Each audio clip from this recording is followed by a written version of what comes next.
Hello everyone, and welcome back to Tea Time Crochet. Today we're going to be working on this V-stitch fingerless glove. It's a super simple pattern. It's just worked in a flat panel and then you seam up the side. So it's going to be a different stitch that we haven't used before. So it's a V-stitch, which is a really easy stitch. It's just a combination of double crochets. And I don't know about you guys, but we still got cold weather, so anything to keep your hands warm is really nice. So that's what it looks like when it's on. Like I said, it's done in a flat panel. That way, you know, there's no worry about increasing or shaping or anything like that. So the things that you're going to need, I am using this Red Heart Super Saver, and any worsted weight yarn will work. I just came across this color and I haven't used it before. It's called Flamingo. It is a really pretty kind of pinky curl, so I thought it would be nice for this. You're also going to need a 5.5mm crochet hook, a pair of scissors, and your yarn needle with a large eye.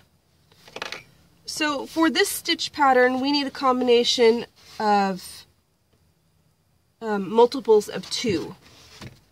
So for my glove, I chained 22 chains.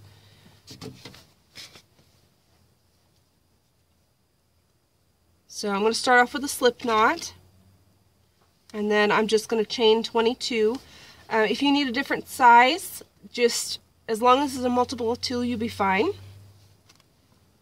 So you could go bigger or smaller.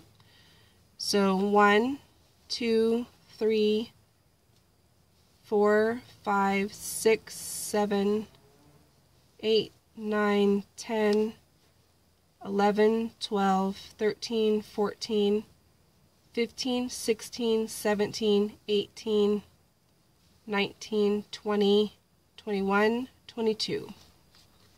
And then we're going to chain 3 more, and it's going to count as our first double crochet. So 1, 2, and 3.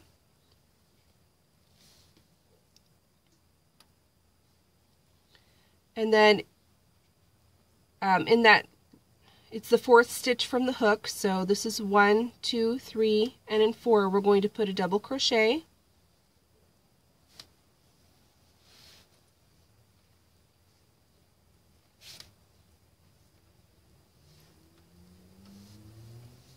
And 1 more double crochet into that same stitch, and that's our first V-stitch. So we're going to skip a stitch.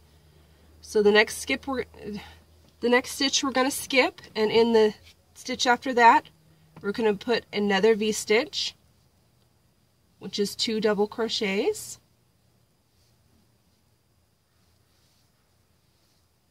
And then in the next stitch, I apologize, I cannot talk to save my life today, so I've been having a lot of those days lately. So in the next stitch we're going to skip, and the next stitch after that, another V-stitch, which is 2 double crochets.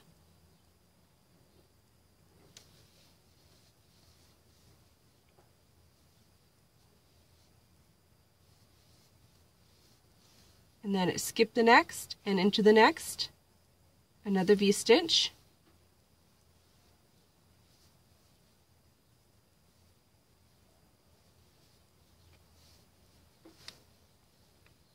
Skip the next, and into the next, another V-stitch.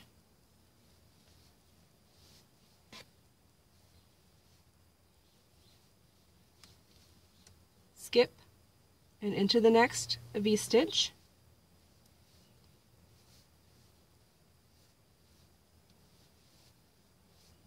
Skip the next, and into the next, a V-stitch.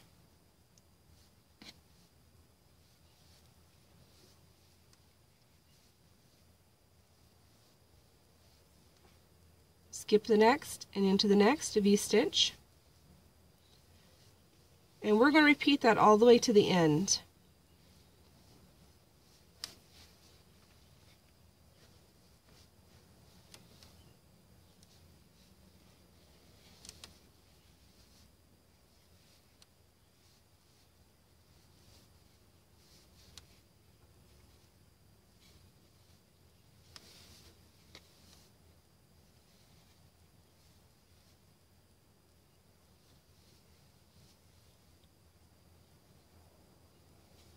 So our last V-stitch will be the second from the end, and then in our last stitch we're just going to put a double crochet.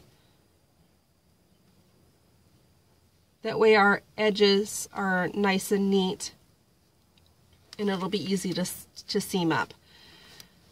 So what we're going to do is for the next row we're going to repeat that for the length of our fingerless glove. So this is what you should have so far. My gloves were a total of 14 rows. That's not counting the chain row.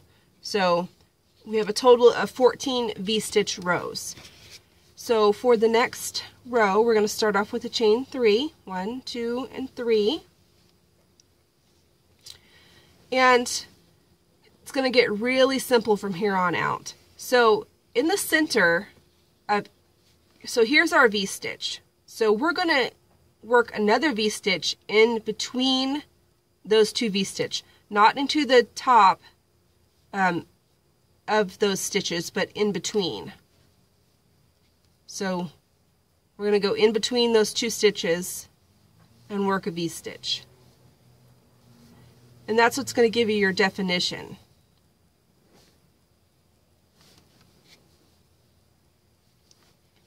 So if we were to work into the top, we wouldn't be able to get our shape that we want.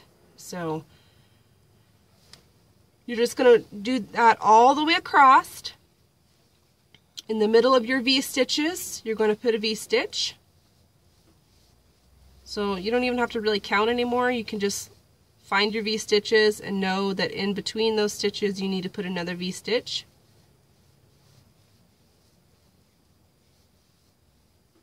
And you're always going to have one double crochet at the beginning, or you're going to have a chain 3 at the beginning and then one double crochet at the end.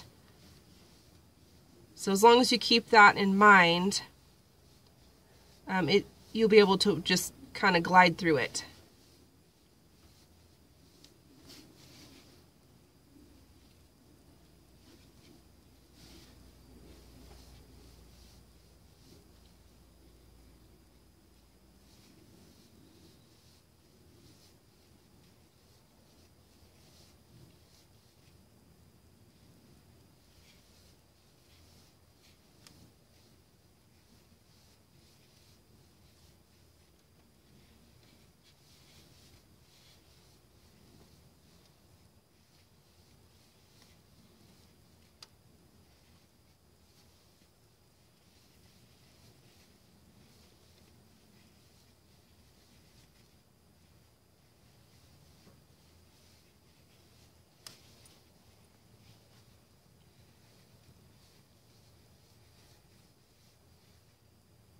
Okay, this is our last V-stitch here.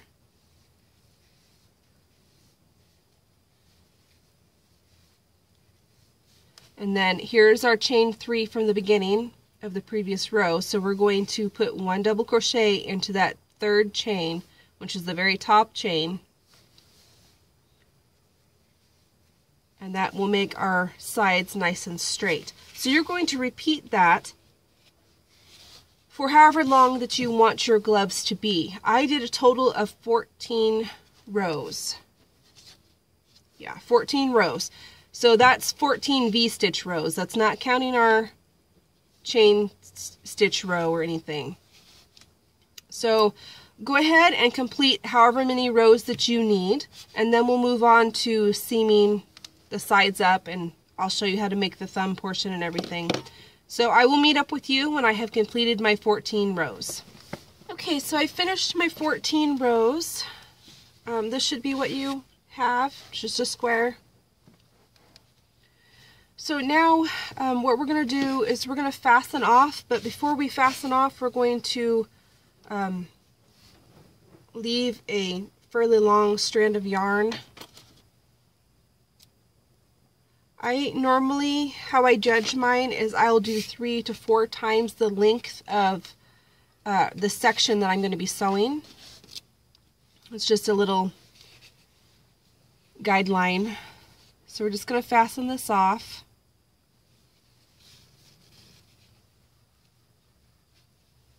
And then we're going to fold it in half. And we're going to mark out where our thumb holes are going to be. So I'm going to, since I've already made another one, I'm going to just count how many rows. I normally like to go by rows when I'm doing my thumb hole. So I have, for the top of my thumb hole, I have 2 rows. So 1, 2. And I forgot to mention you're going to need some stitch markers.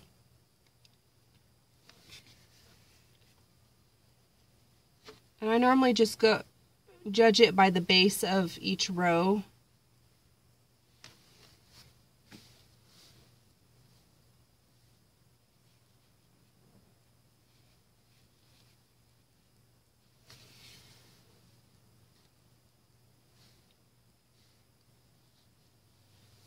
So just like that. And then I've done 3 rows for the actual opening. So 1, 2, and 3. And like I said, I go into the base of that stitch.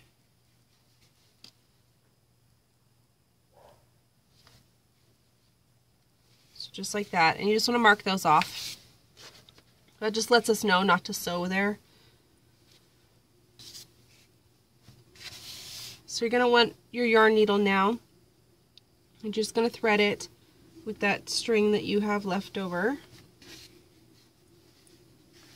Let's see if I can get a good angle where we're in the camera. So what we're going to do is we're just going to catch one leg of the stitch on this side and then one leg of the stitch on that side as best as you can. And then we're going to go back in this way. Oops. These end stitches are going to be a little bit loose.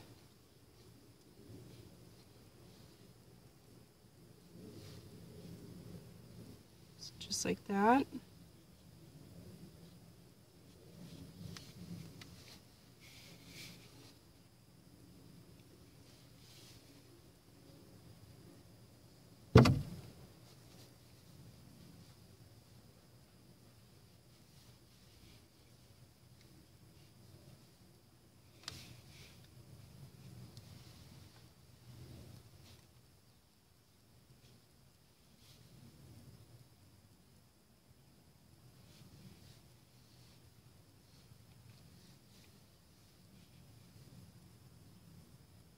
You want to make sure that you go right up to where that stitch marker's at.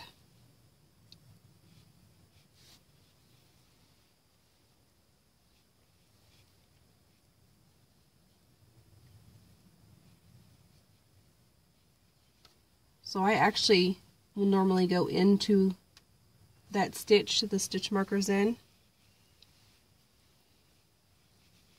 And then on the other side,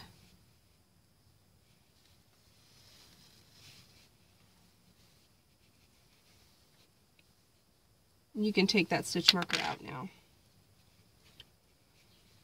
So you just want to pull that tight a little bit, and your seam is pretty much as invisible as we can get it.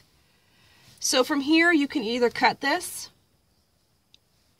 and attach it back down here, or you can just run it down the side of the thumb, which is normally what I do, just simply because I'm lazy and don't want to have to hide another end. So I'll just run it down the stitches on the inside of the thumb hole. Just like that. As long as you don't pull it tight when you're pulling the other end, you should be fine. You just want that to be able to be pulled through.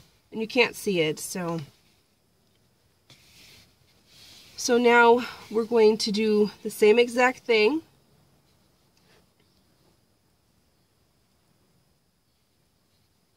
All the way down the other half. And you can remove this stitch marker now that we have that stitch done.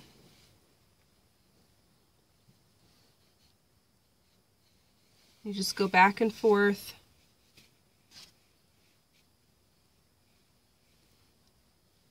Get yourself into a knot there.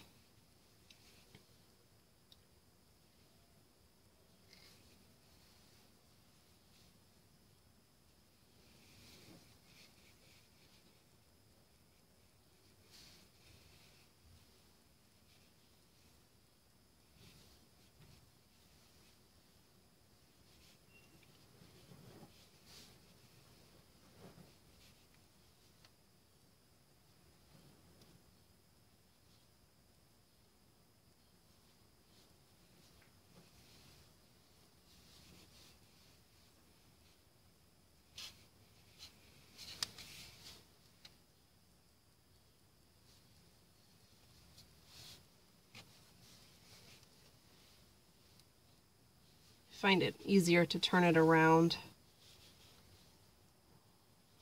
but that's just my preference. Because normally when I'm to this point, it's sitting in my lap. So if you're worried about these not lining up, you can take your stitch marker and go into the top of this chain 3 on this one side and the top of the double crochet on the other side, and just hold those together. That way you can't get off center or anything, and it'll be lined up. But as long as you're going back and forth right across from each other, you should be okay. Not getting too off center.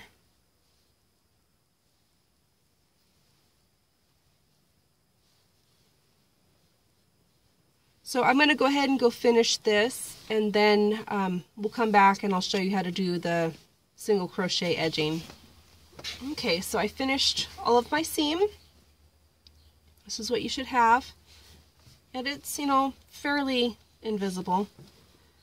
So now we're going to go around both of the ends with a round, or a round of single crochet.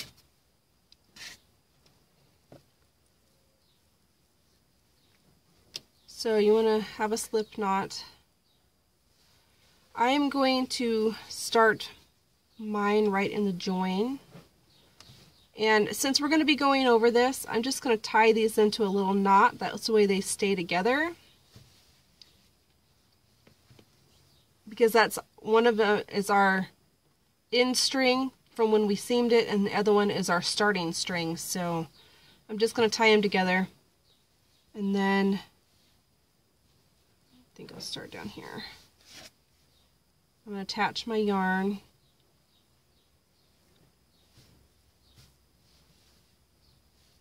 Just chain 1 and then pull that tight. Now I'm going to work over all 3 of these strings. That way I don't have any ends to tie or ends to hide at the end except for my finishing string. So I'm going to go back in, pull up a loop, and I'm going to do a single crochet there.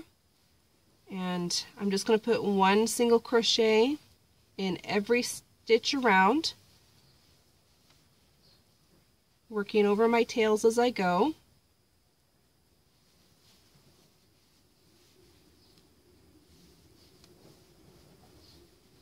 And this is just going to neaten up the edge. You don't even have to add this if you don't want to, but I like to have, you know, the edges nice and neat. Because usually one end, the end that you ended with, will be nice and neat, but the other end won't. So you could just do one end if you wanted.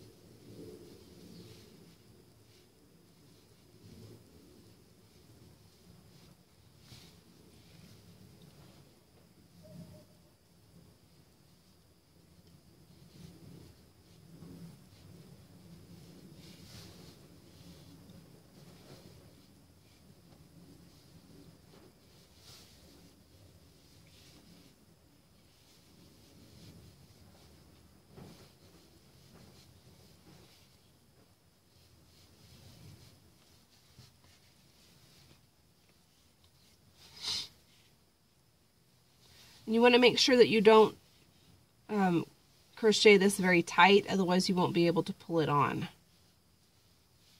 So you want this edging to be very loose. And you can give it a tug as you're working on it.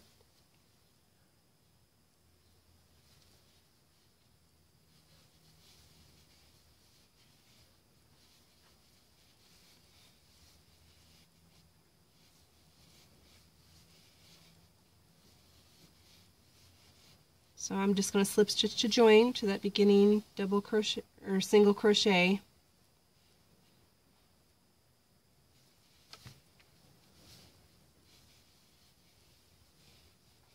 And then just fasten off, leaving a long enough tail to hide it.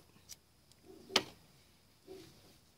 then just pull that tight. So there is your finished gloves. Like I said, you can go ahead and do the same thing on this other end, or this end, which is what I did on this set. So I'm just going to go ahead and do that later. But this is, you know, your finished set. It's really cute, I think. It's really textured. It looks really nice in a solid color, but you could easily do it in variegated if you want. It wouldn't show the stitches as well. But I think it's a very pretty stitch, and it's really simple, and it looks a lot harder than what it really is. So thanks for watching. Have a great day.